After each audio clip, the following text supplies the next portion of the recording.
Ya, ketersediaan dan kestabilan harga barang kebutuhan pokok menjadi tantangan yang perlu diperhatikan oleh pemerintah di tengah pandemi COVID-19 ini. Nah, meski pemerintah telah memastikan bahwa stok pangan itu terjamin hingga 4 bulan ke depan, hal ini dapat terganjal dengan berbagai tantangan selama pandemi berlangsung. Seperti misalnya penurunan produktivitas pertanian akibat turunnya jumlah tenaga kerja serta kenaikan harga terutama menjelang bulan Ramadan dan Idul Fitri. Lalu, apa saja upaya dan strategi pemerintah dalam menjaga stabilitas pasokan barang kebutuhan pokok dan keberlangsungan usaha masyarakat? Insight kali ini akan membahasnya bersama saya, Desi Anwar.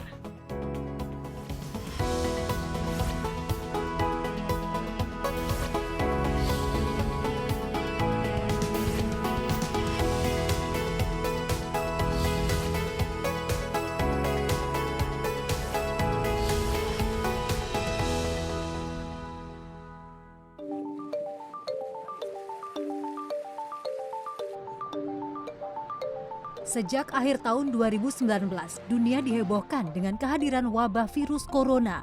Wabah ini menyebabkan kepanikan di Tiongkok dan menimbulkan korban jiwa sampai ribuan orang. Akibatnya banyak perusahaan yang menutup usahanya untuk sementara. Dengan melihat kondisi perekonomian Tiongkok saat ini, banyak analis yang memprediksi pertumbuhan ekonomi negeri tirai bambu turun mendekati angka 5% di tahun 2020. Laju pertumbuhan ekonomi Tiongkok ini akan mempengaruhi pertumbuhan ekonomi Indonesia. Menurut Menko Perekonomian Erlangga Hartarto, jika ekonomi Tiongkok mengalami perlambatan sebesar 1 hingga 2%, akan berdampak pada menurunnya ekonomi Indonesia sebesar 0,1 hingga 0,3%. Sementara itu, Direktur Eksekutif Indef menilai, pada 2020, perekonomian Indonesia masih diselimuti awan gelap karena faktor ketidakjelasan global seperti wabah virus corona dan faktor domestik. Ekonomi nasional pun diperkirakan hanya akan tumbuh 4,8%. Karena Cina itu sebagai mitra dagang utama kita, ekspor kita ke Cina itu hampir di 2019 itu proporsinya 14-15% dan itu cukup besar. Impor kita dari Cina hampir 29-13%. Itu yang pertama. Dan karena memang ini besar peranan dalam struktur ekspor impor kita, maka mau nggak mau ketika permintaan dari Cina melambat otomatis mempengaruhi ekspor kita. Imbas lain dari pandemi virus corona ini adalah ancaman kelangkaan pangan yang diperingatkan Organisasi Pangan dan Pertanian FAO. Oleh sebab itu, Presiden Joko Widodo mengingatkan jajarannya untuk menjaga ketersediaan bahan pangan. Peringatan dari FAO agar betul-betul kita perhatikan, kita garis bawahi mengenai peringatan bahwa pandemi COVID-19 ini bisa berdampak pada kelangkaan pangan dunia atau krisis pangan dunia. Ini betul-betul harus kita pastikan. Pemerintah melalui Kementerian Perdagangan melakukan sejumlah langkah untuk menjaga ketersediaan dan kestabilan harga pangan. Langkah yang diambil antara lain mengeluarkan Permendak 24 tahun 2020 untuk mengoptimalkan serapan gabah dan beras dari petani, menggandeng Satgas Pangan mengawasi proses dan distribusi gula konsumsi, serta memantau langsung harga barang kebutuhan pokok di pasar tradisional. Strategi menjaga ketersediaan bahan kebutuhan pokok dan pemerataan distribusinya merupakan kunci sukses kebijakan berperang melawan pandemi COVID-19. Dengan imbauan menjaga jarak dan juga beraktivitas dari rumah sudah pasti akan berdampak besar terhadap kehidupan masyarakat. Lalu, apa upaya pemerintah dalam stabilisasi stok dan harga bahan kebutuhan pokok serta distribusinya? Telah hadir bersama saya Menteri Perdagangan Republik Indonesia Agus Suparmanto. Halo Pak Agus, apa kabar? Baik. Sehat-sehat saja? Alhamdulillah sehat. Kita jaga jarak, ya. Kita nggak salaman, kita namaste saja. Ya. Ya tentu saja, apalagi ini kita di tengah pandemi COVID-19, sebentar lagi juga bulan puasa dan lebaran. Nah, tanpa pandemi COVID saja, ini biasanya kalau sudah mendekati bulan puasa dan lebaran juga yang perlu harus diperhatikanlah stok pangan kita. Ya, stok sembako kita itu tersedia. Ini bagaimana kira-kira gambarannya khusus untuk sembako ini, Pak Agus? Kita aman-aman saja? Ya aman, stok sampai bulan ini serta bulan depan ya, Lebaran terutama puasa dan Lebaran, stok ini saya jamin aman. Dijamin aman ini, oke. Ini kan ada, kalau sembako ada 9 bahan pokok Iya. ini. Kita mulai dari yang paling penting, ini bagaimana beras ya, karena ini kan juga ada kaitannya dengan ya kelancaran panen dan lain sebagainya. Ini bagaimana gambarannya? Apakah kita Beras saat bisa ini dijamin? cukup, memang kerjasama dengan Bulog juga dan kemudian dari pemerintah daerah serta instansi lain yang memang terkait, terutama kita telah memerintahkan juga dengan di daerah, terutama di bidang perdagangan untuk memantau ketersediaan stok di daerah. Nah, namun saat ini untuk beras saya jamin cukup karena Bulog juga mempunyai stok yang cukup. Sudah cukup ya. Dan panen kita tahun ini bagaimana kira-kira Ya, panen gambarannya? ini kita bagus ya, untuk beras ini stabil dan nanti mudah-mudahan tidak terjadi, walaupun sekarang ada ancaman di utara yaitu Thailand dan Vietnam ini musim kemaraunya panjang. Iya. Nah, ini sudah kita antisipasi dengan panen yang cukup dan persiapan-persiapan terutama dengan panen berikutnya. Kalau dari segi harga khusus untuk beras itu Ya, sendiri, harga dan apakah kita ini keran impor ini bagaimana? Kita masih buka terus untuk beras? Iya, kalau untuk beras saat ini kita masih cukup. Jadi belum diperlukan untuk impor ya untuk beberapa bulan ke depan ya. Dan juga harga ini cukup stabil. Cukup stabil Cukup ya? stabil. Nah, memang nanti Bulog juga sudah koordinasi untuk menyerap beras-beras petani dan juga di sini beras pun lihat panennya cukup baik. Nah ini kita lihat kan apalagi di awal-awal bulan Maret ini pas masa COVID-19 ini ada panic buying dan lain sebagainya dan mungkin ada pembatasannya dari pembelian beras dan lain sebagainya. Ini bagaimana Pak Agus? Ini merupakan kebijakan atau sebenarnya orang tidak perlu khawatir ya? Tidak perlu melakukan panic buying seperti itu? Iya. Sebenarnya begini, kita ini stoknya cukup aman. Jadi tidak perlu panik buying, sehingga pembelian itu belinya secukupnya sesuai kebutuhan, karena kita menjamin stoknya cukup aman. Memang ada beberapa soal pembatasan. Kita tidak ada memerintah atau memberikan surat edaran untuk membatasi. Dan ini mungkin saja beberapa tempat karena yang mintanya banyak supaya dipenuhi hari itu, mereka berbagi.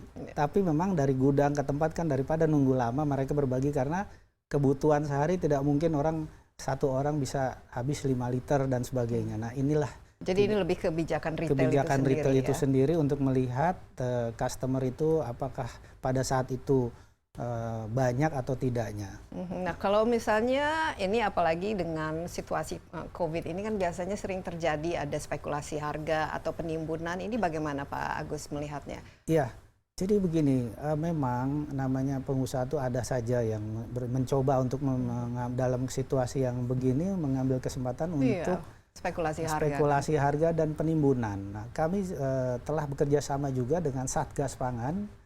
Dan ini informasi kita saling menginformasikan mana tempat mana yang diperkirakan ada terjadi penimbunan, nah mereka akan segera bertindak. Iya, dan harus ditindak dengan keras ini, apalagi pada saat-saat kita dibutuhkan. Oke, sembako lain ini, gula. Nah ini banyak ini yang mengeluh karena harganya, ya gulanya manis tapi harganya pahit. Ini bagaimana? Dan apalagi kita kan masih sangat tergantung juga ya dengan hasil dari panen kita kalau masalah gula. Ya, memang begini, gula ini ada beberapa faktor. Ya, pertama adalah musim giling ini yang harusnya bulan April ini mundur jadi bulan Juni. Itu satu hal kedangan kita per bulan. Ini kenapa? Karena cuaca atau karena ada keterlambatan? Ya, otomatis dengan cuaca. Ya, kedua juga ini perubahannya ini kan signifikan cuaca ini. Karena musim giling ini kan harusnya panen sekarang musim gilingnya dan itu nanti bulan Juni. Nah, namun demikian juga ada beberapa faktor lain dengan karena kita buka keran impor juga untuk memenuhi kebutuhan ini ya otomatis harga juga sedikit berubah, tapi kita upayakan untuk sesuai HIT itu 12.500. Tapi kan di pasar kan sudah ada 18.000, ada 20.000. Nah ini bagaimana harga wajarnya lah istilahnya? Memang harga wajar itu 12,5. Saat ini memang di Merauke juga ada 22.000 dan rata-rata secara nasional ini 18.000. Nah kita melakukan upaya-upaya yaitu dengan merubah rafinasi dari rafinasi ke konsumsi saat ini ya. Kemudian juga impor ditambah sampai Juni ini sekitar 1 juta ton. 1 juta ton impor 1 juta ya untuk berbagai yaitu disalurkan oleh ke BUMN juga ya.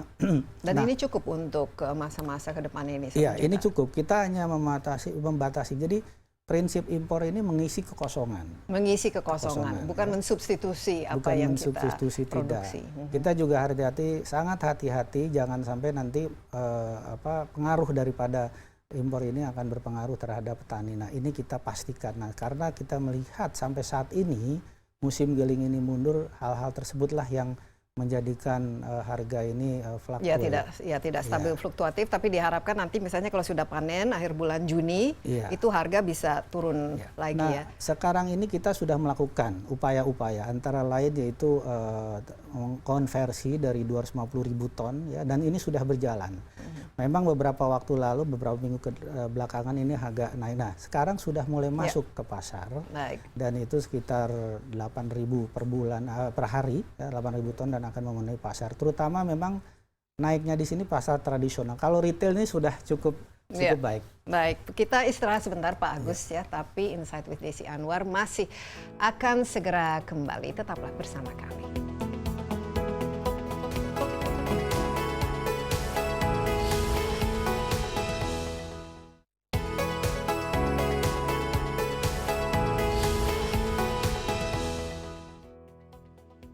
Ya, Anda masih bersama Insight with Desi Anwar. Saya ditemani oleh Menteri Perdagangan Republik Indonesia Agus Suparmanto, dan kita membahas upaya pemerintah dalam melakukan stabilisasi stok dan harga bahan kebutuhan pokok masyarakat serta bagaimana distribusinya. Tadi kita sudah mendengarkan beras ya aman ya, gula mungkin ya agak sedikit fluktuatif karena ini juga musim gilingnya mundur dan kita masih mau tidak mau harus membuka keran impor ya. Keran impor untuk sembako apalagi Pak Agus yang masih mau tidak mau perlu dibuka khususnya karena misalnya panen yang terganggu dan lain sebagainya. Ya, sekarang ini bawang putih. Ya, bawang putih Bombay, ya. Kita jadi masih harus ini ya. Ya, kita memberikan karena memang di sini penanaman ini sangat minim. Mungkin hampir sangat kecil sekali. Jadi bawang putih ini memang beberapa pekan lalu sangat tinggi, dan saya sudah memberikan atas arahan Bapak Presiden memberikan relaksasi impor bawang putih untuk dibebaskan dari persetujuan impor. Dan ini sudah diberikan? Sudah diberikan. Nah, tadi pagi saya meninjau pasar ya, kemudian melihat dengan perdana impor yang dilakukan menggunakan relaksasi ini bawang putih langsung. Dan ini diharapkan sudah mulai turun sekarang. Ya, jadi harga bisa turun ya. Tapi ini dalam melakukan relaksasi impor ini tetap menjaga inilah tidak ada permainan ya, dan istilahnya importirnya juga importir yang bonafit kan Pak Agus, ini penting. Ya, semua ini harus dengan standar yang cukup baik ya, baik mulai dari importir juga, di sana eksportir juga yang sudah memang biasa. Dan itu menjaga kualitas ya, jangan mentang langka kualitasnya tidak terjaga dan sebagainya. Iya, mungkin harus diminta kepada Menteri Pertanian juga ke depannya harus lebih banyak yang menanam bawang putih ya. Kalau bawang merah bagaimana? Nah, bawang merah memang agak tinggi ya, karena memang produksi sekarang ini agak menurun dibandingkan tahun sebelumnya. Nah, kenapa ini menurun berkaitan dengan panen atau karena berkaitan dengan cuaca? Ya, sekarang ini yang seharusnya optimalisasi, banyak beberapa faktor, salah satunya cuaca. Nah, diharapkan nanti bulan depan juga sudah mulai cukup baik harga bawang merah ini. Iya, tapi yang jelas kita harapkan tidak ada lonjakan harga yang begitu tinggi. Kalau ada kenaikan harga yang wajar di kisaran berapa persen, Pak? Ya, kalau Agus, karena kan berkaitan dengan supply dan demand juga. Iya, kalau bawang putih sekitar 30 ribuan ya. 30-an ribu, nah sama dengan bawang merah juga. Ya, nah ini kita ada harganya, kita coba stabilkan, tidak ada penimbunan, ini semua harus mau tidak mau terus turun ke lapangan sendiri ya Pak Agus ya. Memang saya terjun. Mafia yang penimbun ini mau tidak mau harus dipangkas kan ya? Iya, jadi memang yang kita lakukan adalah peninjauan langsung. Kayak seperti gula, saya meninjau langsung beberapa pabrik dari Jawa Tengah, kemudian di Cilegon, Banten dan sebagainya ini. Sekaligus saya meninjau pasar, melihat kondisi yang sebenarnya, apa masalahnya di lapangan, dan itu kami bisa antisipasi dan upayakan untuk menyesuaikan. Nah, ini juga termasuk bawang putih. Nah, saya lihat memang bawang putih ini mayoritas harus diimpor karena tidak iklim kita belum banyak menunjang. Tapi jangan sampai terjadi distorsi dalam Iya. harga. Paling penting juga apalagi sekarang ini kan masa Covid, kita lihat ada beberapa daerah ya persisnya misalnya 10 daerah melakukan PSBB ya karena harus social distancing dan lain sebagainya. Ini berdampak terhadap distribusi dari bahan pokok itu Pak Agus sampai saat ini. Memang dengan situasi COVID ini distribusi barang agak sedikit terhambat, tapi tidak. Sekarang sudah ada penyesuaian. Artinya ini hanya informasi saja, dan kita sudah memberikan edaran untuk ke daerah agar ke gubernur dan wali kota agar jalur distribusi barang ini diprioritaskan. Nah ini tidak hanya bahan pokok, tapi barang-barang tertentu lain, barang-barang terutama esensial ya penting-penting. terutama juga bahan baku industri supaya industri ke daerah pun ini tetap berjalan. Dan ini bagaimana koordinasi khususnya dengan dinas-dinas provinsi, apalagi mereka kan biasanya punya aturan sendiri ya. Gitu. Iya, di sini saya sudah memberikan edaran kepada gubernur dan wali kota untuk memprioritaskan arus barang. Karena biar bagaimanapun situasi COVID ini kan orang di rumah. Iya. Di rumah ini memerlukan pangan juga dan sebagainya. Nah, memang terhadap retail pun kita distribusikan, memberikan informasi edaran tersebut supaya juga warung-warung yang tradisional supaya membuat aplikasi. Supaya mereka bisa mendeliver. Oh jadi ini sekarang berbasis aplikasi semua ya mau tidak mau ya? Iya, memang ini mau nggak mau delivery online dan order ini sangat membantu saat ini. Dan semakin lama semakin meningkat semakin juga. meningkat karena tidak hanya retail ya, tradisional pun diharapkan demikian. Orang tidak harus datang ke pasar, dia bisa bekerja sama dengan ojol dan sebagainya. Ini sangat-sangat efektif. Ya, ini sangat menarik karena kalau orang ke pasar, apalagi pasar rakyat, pasar basah ini kan tidak bisa melakukan social distancing ya. Iya. Ini berkaitan dengan pandemi dan bisa mungkin ke depan juga menjadi kebiasaan. Bagaimana kira-kira berapa pasar yang bisa diajak kerjasama? Karena kita kan juga tidak ingin pasar rakyat itu juga sepi pembeli ya, mungkin sepi pengunjung atau sepi orang yang belanja, tapi yang jelas jangan sampai penghasilan mereka berkurang. Ya, memang begini, kita juga melakukan revitalisasi pasar, ya sekitar 5.000 pasar yang kita revitalisasi beberapa tahun terakhir. Pasar? Ya, sudah mungkin 3 tahun terakhir ini, ya.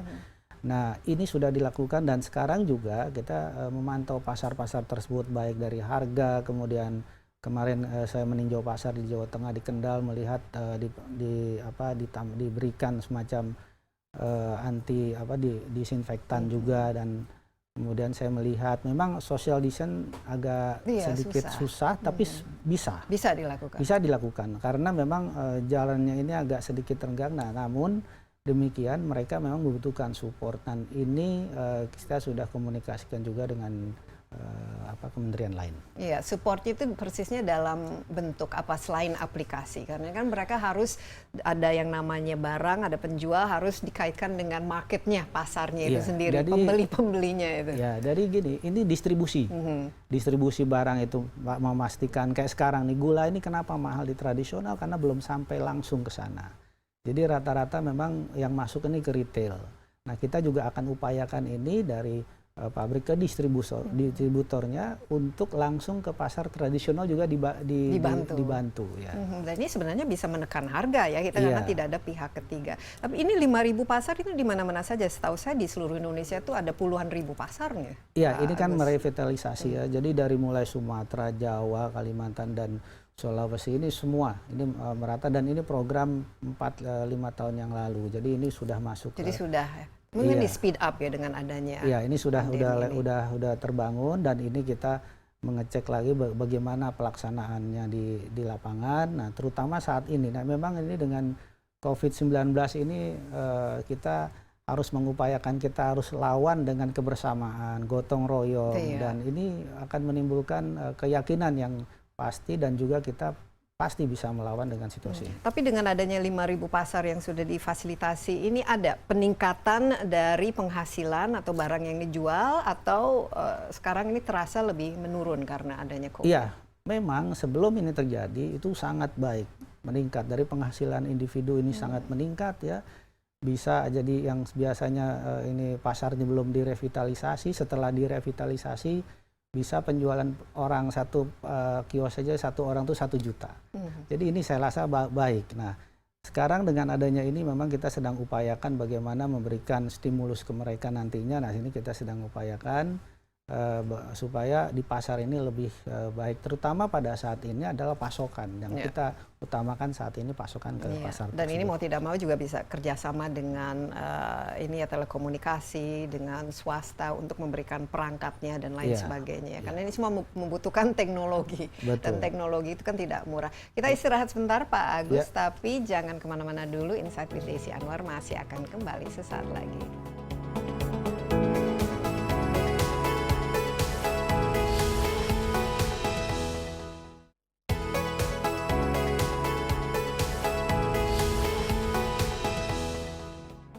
Iya, topik kita kali ini mengenai stabilisasi pasokan dan harga bahan kebutuhan pokok masyarakat di tengah pandemi COVID-19 ini. Saya ditemani oleh Agus Suparmanto, Menteri Perdagangan Republik Indonesia. Kita membahas ya apa-apa saja kebutuhan kita selama 2-3 bulan ke depan, dan dari stok pangan secara umum itu aman dan terkendali lah istilahnya. Pasar-pasar kita juga tidak ingin melihat pedagang ini khususnya dalam masa social distancing ini juga income mereka atau pendapatan mereka kan jangan sampai berkurang ya. Apalagi dengan social distancing ini ya mungkin orang berbelanja, konsumen juga mengurangi ya konsumsinya. Pasar rakyat tadi sudah ada bantuan, tapi bagaimana dengan misalnya UMKM? Ojol saya lihat sudah inilah istilahnya perusahaan-perusahaannya juga taking care gitu atau memberikan kemudahan. Tapi UMKM, warung-warung khususnya warung-warung makanan di pinggir jalan yang biasa menyediakan makanan untuk para karyawan dan lain sebagainya, ini bagaimana? Karena penghasilan mereka sangat terdampak ya. Ya, memang begini. Tadi kan kita melihat pasar juga, kita datang melihat dan sekaligus memberi bantuan masker ya. Kemudian hand sanitizer dan chamber box untuk disinfektan, beberapa pasar ini kita bagikan untuk, dan kita memberikan penyuluhan untuk sosialisasi untuk distance, social distance dan sebagainya. Dan itu dipatuhi ya? Dan diikuti sama mereka. Nah, sekarang berkaitan memang ada pedagang-pedagang UMKM. Nah, di sini memang ada program bantuan ya di situ yang per bulan untuk bagi yang memang sudah tidak bisa lagi karena bekerja dan sebagainya, memang pemerintah mengeluarkan bantuan sebesar sekitar 600.000 per bulan. Nah, ini kita juga akan meng-create beberapa supaya beberapa konsep supaya mereka ini tetap bisa berdagang. Artinya karena 600.000 per bulan itu ya mungkin jauh di bawah yang mereka biasa dapatkan kan. Betul, memang begini, yang tadinya memang dia harus mendatangkan, nah tadi dengan beberapa guidance untuk mempunyai aplikasi dan itu bisa mendeliver. Nah, mereka akan melihat klien-klien ini kalau dengan di-expose kan pasti tahu ya. Nah, ini memang bagian dari peluang. Kalau memang tadi dia menjual kayak menjual pakaian yang kios-kios tidak punya kios di luar, dia kena PSBB ya. Dan juga sekarang kita juga menghimbau juga untuk kebutuhan pokok kayak retail market, supermarket, minimarket, ini jamnya juga diberlakukan buka. Tapi dengan tertentu dan ini tidak ditutup total. Karena kalau ditutup total orang nggak bisa. Nah, dan ini apalagi supermarket dan lain sebagainya itu kan paling dibutuhkan. Dan saya lihat di PSBB ini juga kan membolehkan orang untuk belanja dan lain sebagainya. Pak Agus, ini kalau kita lihat dari si perdagangan ya, bukan saja bahan-bahan pokok, tapi sekarang yang paling banyak dibutuhkan itu tadi masker, sanitizer, APD, apalagi untuk tenaga medis kita yang jauh berkurang. Dan kebanyakan ini kan kita perlu impor juga. Ini bagaimana dalam pasokan alkes yang sangat dibutuhkan sekarang? Iya, memang begini, pasokan saat ini seperti APD, kita kan sudah mengeluarkan aturan melarang APD dan alkes yang lainnya. Nah, namun khusus APD di sini, yang bahan bakunya dari luar dan dibuat di sini, selama itu udah memenuhi kebutuhan dalam negeri, kita mengizinkan untuk ekspor juga.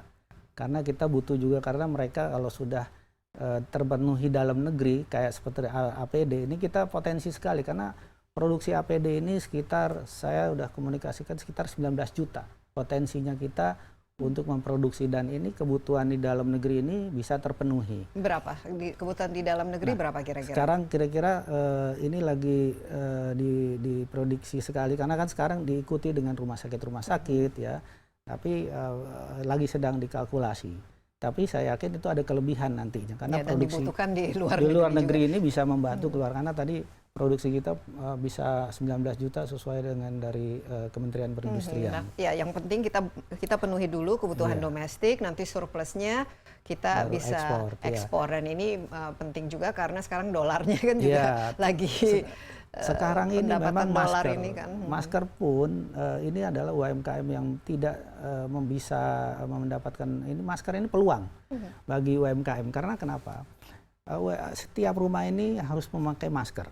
Nah dari sini adalah masker itu kan ada beberapa macam ya, terutama untuk preventif yang di rumah, dan ini bagi UKM bisa untuk membuatnya dan demand-nya juga banyak yang membutuhkan. Nah ini bisa didirect atau diarahkan bahwa UMKM ini yang daripada menjual sesuatu yang tidak laku, ini sekarang diarahkan untuk membuat masker, mungkin meracik hand sanitizer, dan membuat ini gloves atau sarung tangan dan lain sebagainya. Itu bisa karena saya lihat seluruh dunia ini sekarang mencari-cari masker ini dan alat-alat kesehatan. Memang ada dua standar ya, satu standar medis dan non medis. Nah kalau saya lihat kita ini kan penduduknya 260 juta dan marketnya sudah ada di sini. Nah kalau hand sanitizer juga kita sudah banyak yang bisa buat dan ini sedang di-develop sekali. Bisa di rumah juga mereka termasuk bisa. Sekarang ventilator. Ini mudah-mudahan nih ke depan ada kabar baik itu bisa dibuat juga di dalam. Nah ini lagi dalam proses percobaan, dan juga APD tadi. APD ini memang saat ini kita bisa memberikan pengecualian ekspor kalau telah memenuhi kebutuhan dalam negeri. Iya, jadi mungkin dalam suasana pandemi ini kita harus jeli melihat peluang mungkin perdagangan mana yang kita bisa fokuskan, sehingga ini kan pasti ekspor impor kita kan terganggu ya dengan COVID ini di seluruh dunia. Tapi ngomong-ngomong mengenai impor ya, salah satu yang paling sering kita impor tuh kan daging. Ini apalagi bulan puasa ini biasanya permintaan daging tuh meningkat. Saya lupa ingin menanyakan itu bagaimana. Ya memang begini, dalam waktu beberapa ke depan ini terutama bulan puasa Ramadan ini daging ini meningkat, terutama daging kerbau. Kita telah menerbitkan 170.000 ton untuk impor daging kerbau. Ya, dan biasanya kita impornya kan dari India ya. Ini dari India, namun sekarang sudah lagi lockdown. Tapi saya sudah komunikasi kemarin dengan pemerintah sana, dan itu akan dibuka bentar lagi khusus untuk ekspor ini. Memang karena kan kerbau ini kan dari plasma.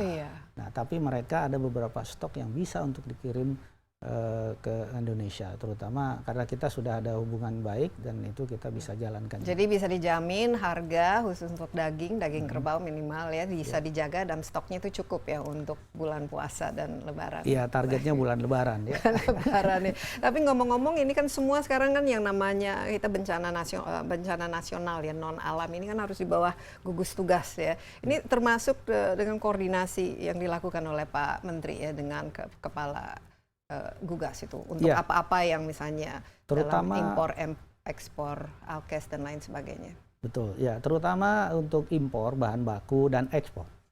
Karena kita masih membutuhkan bahan baku untuk alat kesehatan, dan ini memang larangan terbatasnya kita sudah bebaskan supaya mempermudah. Jadi tidak ada lagi hambatan-hambatan ya bagaimana. Tapi ini untuk sementara kan ya Pak? Ya, sampai 30 Juni ini. Nanti kalaupun diperlukan tetap kita perpanjang dan sebagainya. Bisa di-extend. Semuanya iya. Karena sekarang ini kan keadaan tidak normal. Artinya yang kita sekalipun situasi ini nggak hanya untuk kebijakan, tapi dalam hal-hal lain Bu, kita juga ini harus lebih daripada yang biasanya. Iya, dan harus bisa berkoordinasi dan kolaborasi yang jauh lebih baik ya antara kementerian, kelembagaan dan lain sebagainya. So far bagus Pak Agus. Ya, so far bagus. Semua ini sinergi ya, saling bahu membahu karena kita bukan ini saling sikut menyikut ya. Tidak, ini kan musuhnya satu yaitu corona. Kita harus lawan bersama.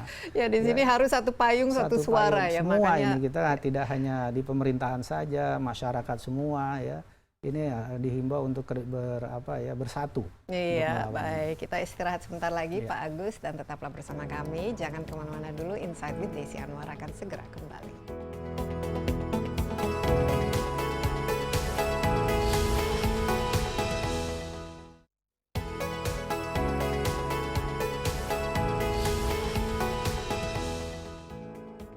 Iya, Inside with Desi Anwar kali ini ditemani oleh Menteri Perdagangan Republik Indonesia Agus Suparmanto. Kita membahas upaya yang pemerintah dalam melakukan stabilisasi dalam stok dan bahan kebutuhan pokok masyarakat. Dan juga tidak kalah penting adalah distribusinya, Pak Agus. Karena pada akhirnya ya harga dan lain sebagainya itu kan ditentukan oleh distribusinya, logistiknya. Sementara Indonesia ini ya dengan negara kepulauan yang begitu luas ya, antara dari satu provinsi ke provinsi lagi yang paling jauh misalnya di timur itu perbedaan harga kan bisa cukup besar ya. Ini bagaimana? Karena saya lihat kan Pak Jokowi juga punya program yang dibangga-banggakan yaitu tol laut, tol udara, tol ini, tol itu.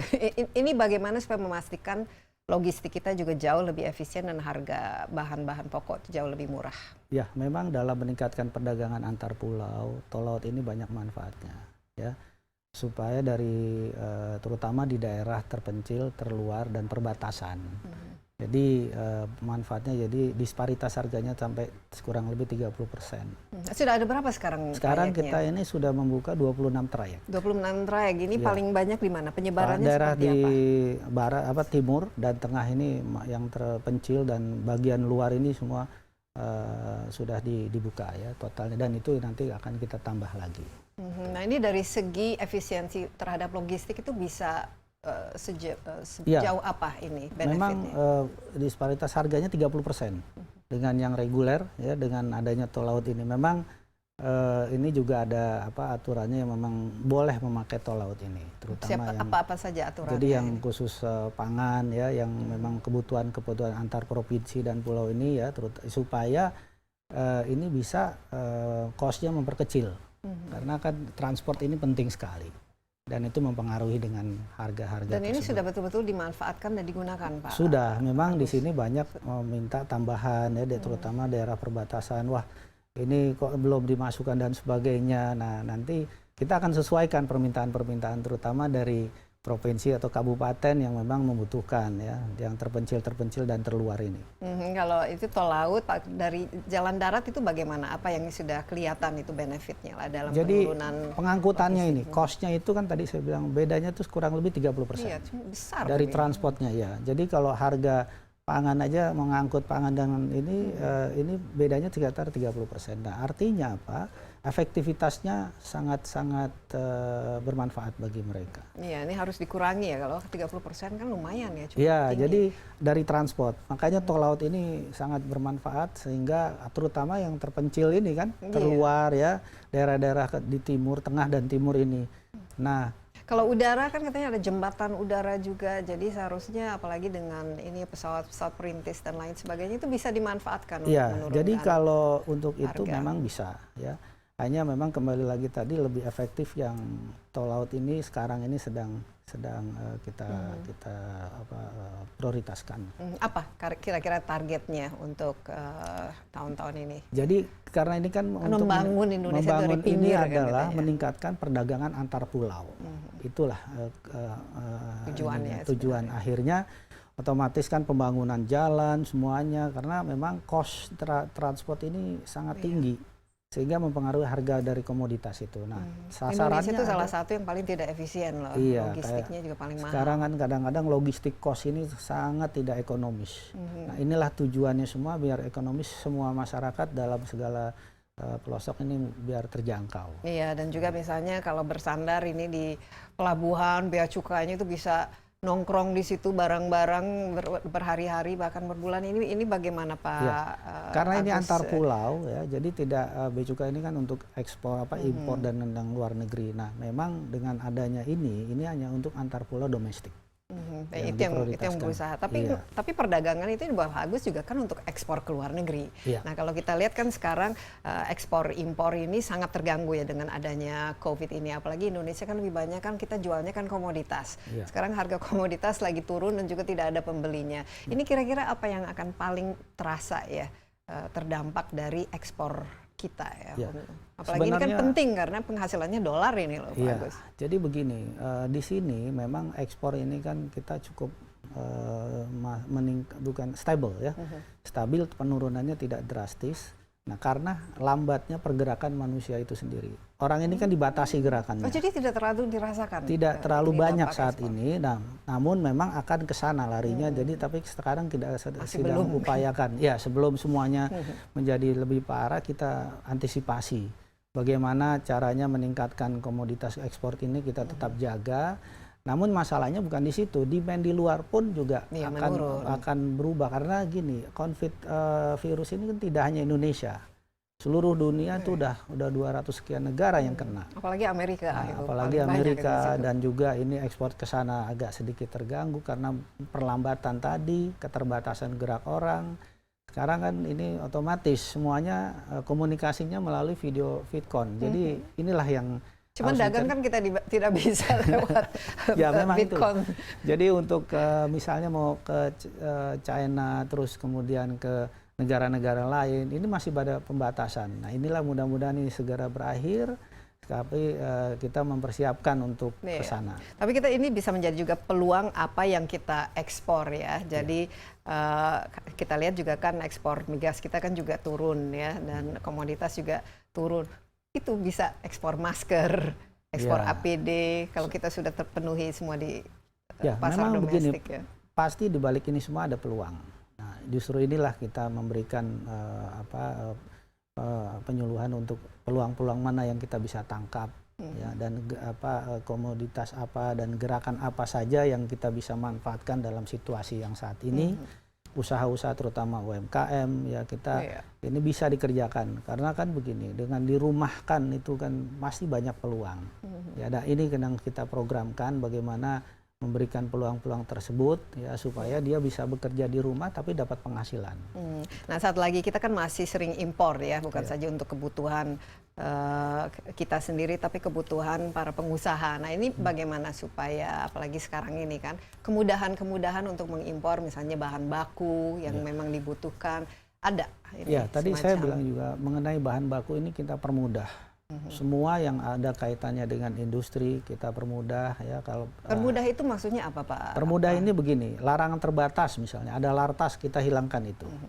Jadi semuanya gitu. Semuanya yang dengan kaitan terutama yang berhubungan dengan COVID-19. Yang essential. Ya, tapi juga dengan import-import ini pun kita beri relaksasi impor.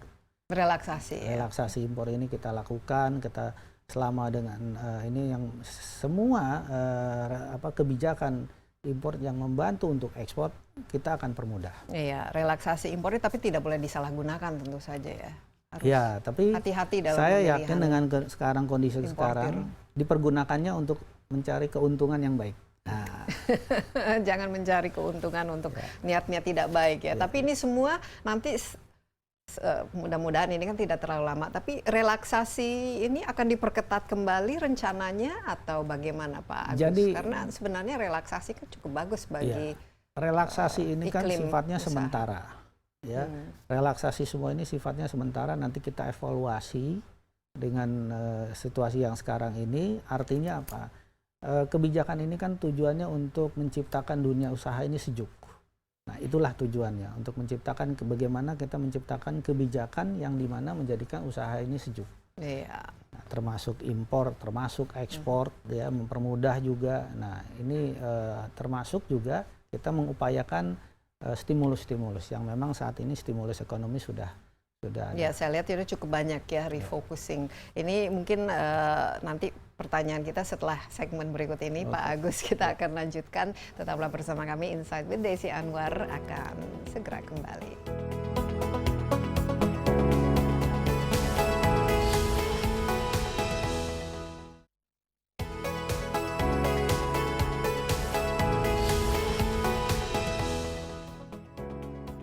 Ya, Anda masih bersama Insight with Desi Anwar. Tamu saya kali ini Menteri Perdagangan Republik Indonesia Agus Suparmanto. Kita masih membahas ya khusus bagaimana menjaga stok pangan kita stabil dan juga distribusinya lancar ini dalam masa-masa bukan saja COVID-19 tapi juga menjelang bulan puasa dan Lebaran. Nah, Pak Agus ini saya lihat ini kalau pasti kan banyak ya cukup besar dampak terhadap perekonomian kita ya COVID-19 ini dan semua orang saya lihat itu harapkan mengencangkan ikat pinggangnya, termasuk Kementerian Perdagangan itu sendiri.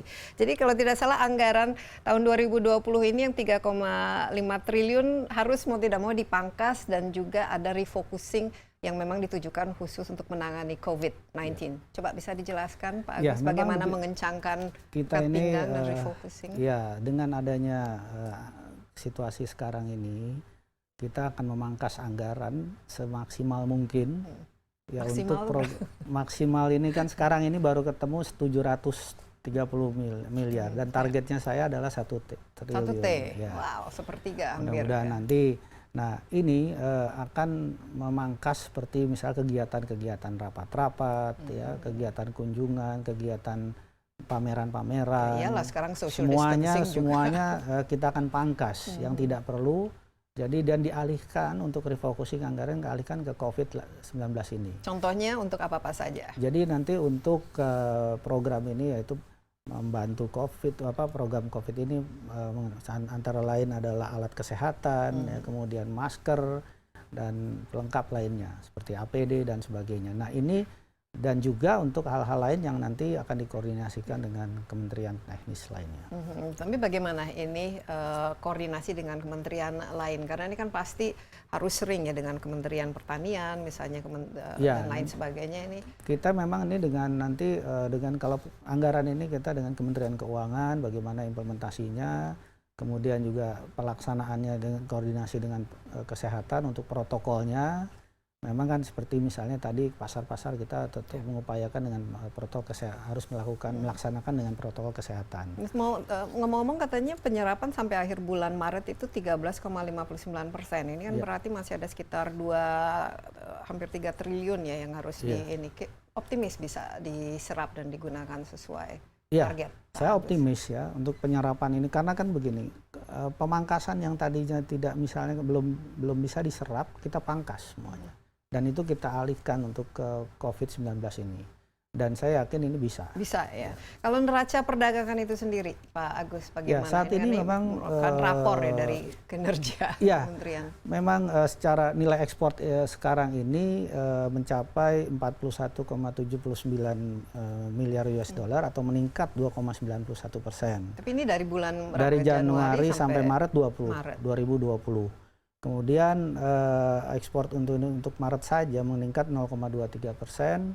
Kemudian artinya impor di sini menjadi berkaitan dengan impor ya memang lebih kecil ya dibandingkan sebelumnya.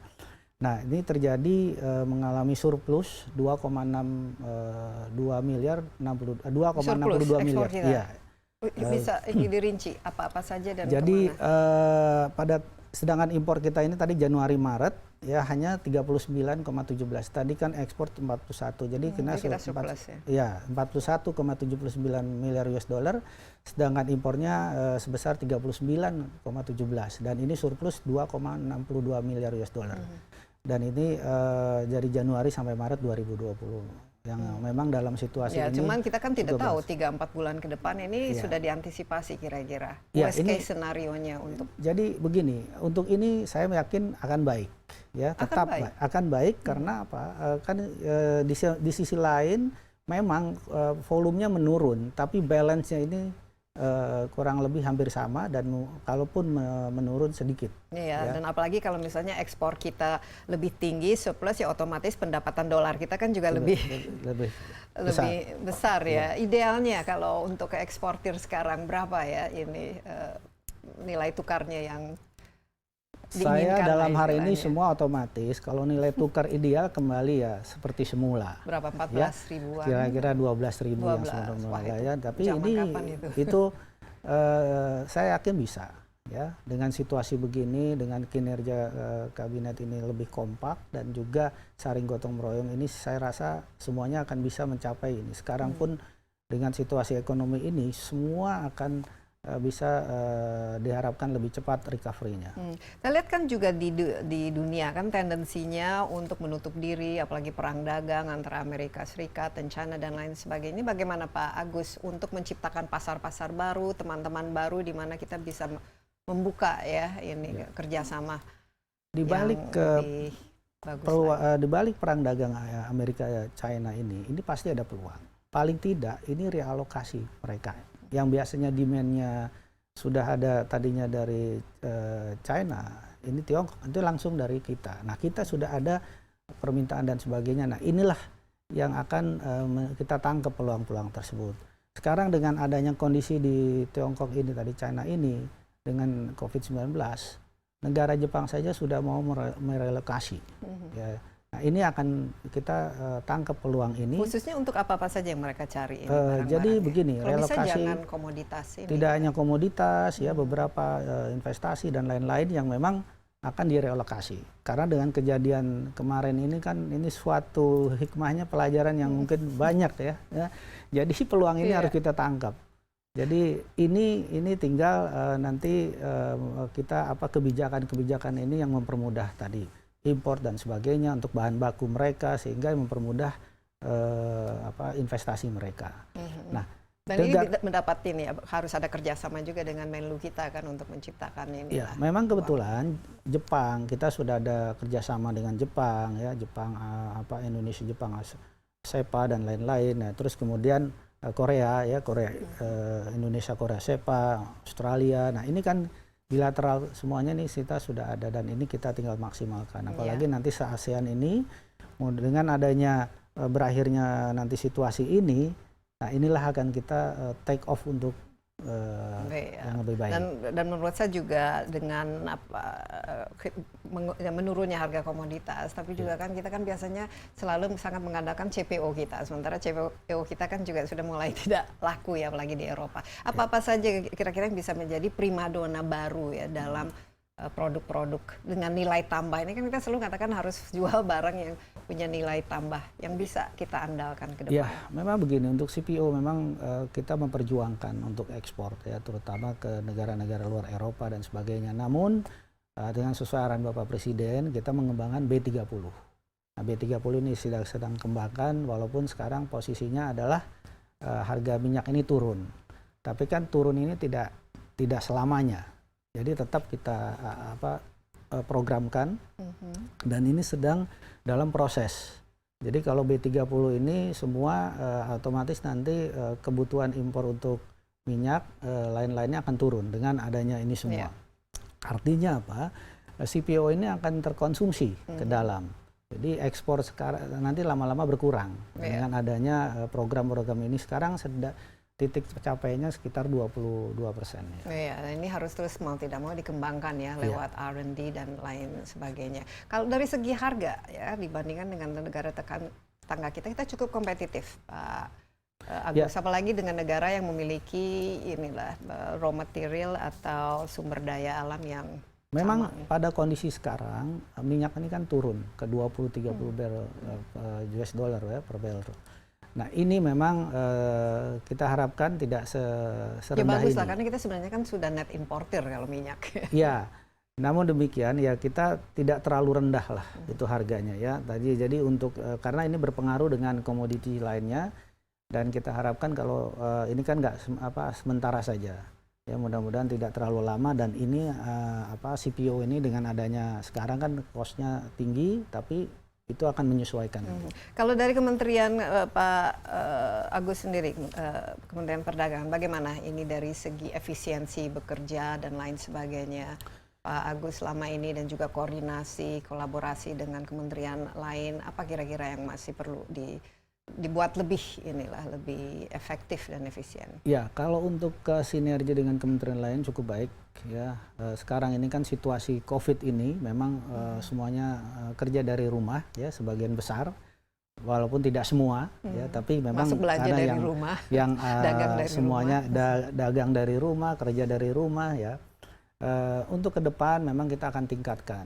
Nah, perdagangan ini memang punya misi untuk terutama perjanjian perdagangan luar negeri.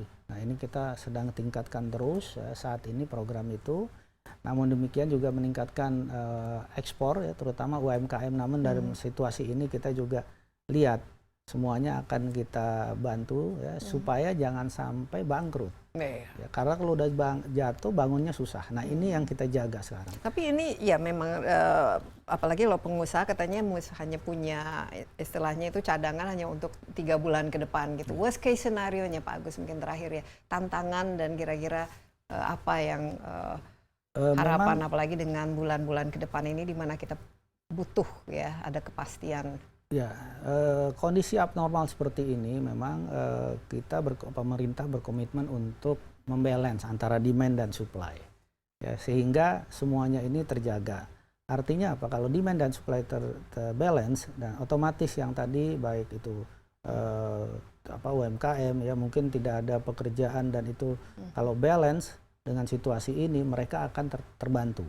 Nah ini saya harapkan memang ada kerja baru, bagaimana memberikan mereka pekerjaan dalam konsep-konsep baru dan bisa bekerja di rumah yang saya tadi bilangkan. Iya, mau tidak mau kita harus memiliki inilah bisnis model baru ya, dengan jadi, mental model yang baru, dengan kreasi baru, dan ini harus ini kan merubah culture.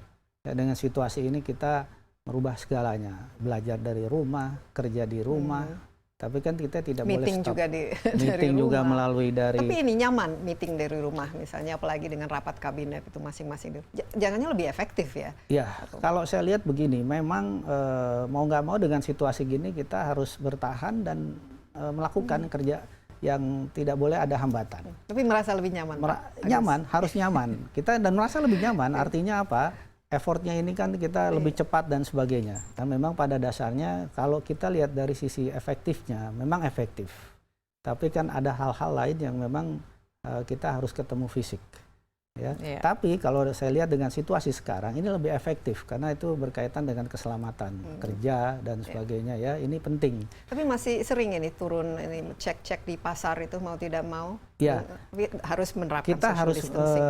Otomatis saya harus turun dengan menjaga protokol kesehatan, social distance dan sebagainya. Kita lihat juga teman-teman dari kementerian lain juga kita harus jaga social distance-nya.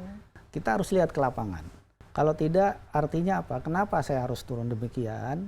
Kita mau melihat masyarakat ini tahu bahwa pemerintah ini hadir di mana situasi sekarang ini, pada situasi yang sulit ini kita hadir. Ya, sekalian cek harga juga, tidak ada yang mainkan harga. Cek-cek itu tuh siapa tahu semua ada yang menimbun dan sebagainya, dan supaya lihat secara di lapangannya. Iya, baik, terima kasih Pak Agus ya. Semoga sesuai seperti yang diharapkan bahwa nanti ke depannya dalam 2-3 bulan ini stok pangan khususnya sembako ini terjaga ya. Jadi orang tidak perlu melakukan panic buying ataupun harga-harga juga tidak melambung. Apalagi ini paling penting ya karena ini memasuki bulan puasa dan Lebaran juga biasanya permintaan juga otomatis meningkat. Jadi kita inilah janji ya Pak Agus ya, ini semua bisa dikendalikan dengan ya, semua ini aman ya, stok pangan aman ya, semua masyarakat dihimbau tidak panik buying. Kita harus saling bersatu ya menghadapi dan melawan virus ini, sehingga juga pemberitaan kita harus seimbang dan sebagainya. Nah, ini juga kita harus jalankan dengan baik dan selalu tetap semangat. Iya, tetap semangat. Sekali lagi terima kasih Pak Agus, semoga kita juga bisa melewati masa-masa yang berat ini dengan penuh optimisme, ya kerjasama, gotong royong, dan semuanya aman sejahtera. Demikian My Insight kali ini. Jangan lupa Anda juga dapat menyaksikan tayangan ini di cnnindonesia.com dan juga di YouTube CNN Indonesia. Insight with Desi Anwar. Sampai jumpa dan stay home, stay safe. Bye-bye.